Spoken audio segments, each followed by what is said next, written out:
two things about Jerry Jones. Is he talked to Stephen A. Smith, and he said the reason he does the things he does is to keep the Cowboys in. And I say to that, that's a narrative that he walked into. Mm-hmm. During the whole Micah Parsons thing, people were like, Jerry, he just likes being in the headlines. I don't believe for a second he does things on purpose with contracts to get into the press. That he inherited a team. Now, look, he did great things and got them that stadium and had that run in the 90s. But the Cowboys were the Cowboys before Jerry Jones got involved with the Cowboys. Yep. I mean, they were America's He's team. elevated them. I think it's fair to say, like, he's elevated. He's a marketing I genius. get it, Yep. but I'll give him credit for all that. But he didn't invent the Cowboys. But also, I don't buy for 2 seconds that he did the Micah Parsons stuff to create interest around the team. Winning would do that. But the Micah Parsons thing happened. Now they're not good, and now they're looking around. And Quinnen Williams, they get from the Jets. They get him for a first, a second, and a former first rounder, right? Ozzie Smith, right? Who was like a game day inactive, like he was right. He'd fallen in disrepair, right? But the Jets wanted him, and so I mean, you take a shot at the kid. Who cares? He's not making any money, and so okay, so he trades Micah Parsons. And with that part of that collateral, he turns around and gets Quinnen Williams. What the hell is going on in Dallas? Does Quinnen Williams make them a better team this year? Does he move the needle? So, like, part of the idea here is that they wanted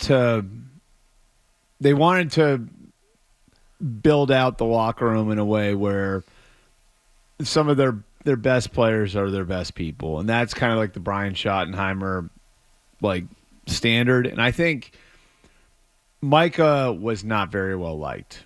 And I think they wanted to re-sign him, but once the contract situation went off the rails, you started to have bigger picture conversations about where the team is going, where you want to put your resources.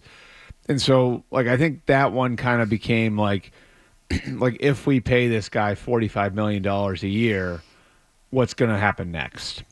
And whether that's fair or not, that's the conversation that was happening. You're not going to have that problem with Quinnen Williams. And I think, they look at it and it's actually interesting too, because one thing I'll give the Jets credit for here is they realized they wanted the Micah trade for Sauce, which they essentially got, which was 2 first-round picks and a useful player. It was Kenny Clark in the Micah trade. It was A.D. Mitchell in the Sauce trade. So they knew they weren't going to get there. So they tried to get as close as they could, and they weren't far off. So it was a 1 or 2 and a player. And the Cowboys' logic here is, okay, we still have a first-round pick in 27, and then in 26 we moved a second-round pick into the first round. So we've wound up with a net positive here. Plus, we have Kenny Clark and dealt off Mozzie Smith. They had the two of them on the roster at the same time. Kenny Clark's playing a lot. Mozzie Smith's not playing at all. So I think that they feel like they came out of this with a player who's cheaper, who can be as impactful. Oh, he can't be as impactful he's a as good Michael. Player, Fred. He's a good player, but he's not as impactful as Michael Parsons. He's not as impactful as Micah. Well, yeah, he's not as impactful as Micah, but he's a really good player. Okay, but I will tell you this, is that the Jets with Quinnen Williams... He's one of the 4 or 5 best defensive tackles in football. Okay, they never won. They never had a winning record with him, and they had a good defense for some of those years. He was the centerpiece of some really good defenses, though. He was, and he's also going to be 28, and he also was on a defense this year with Sauce Gardner that was not good. Right.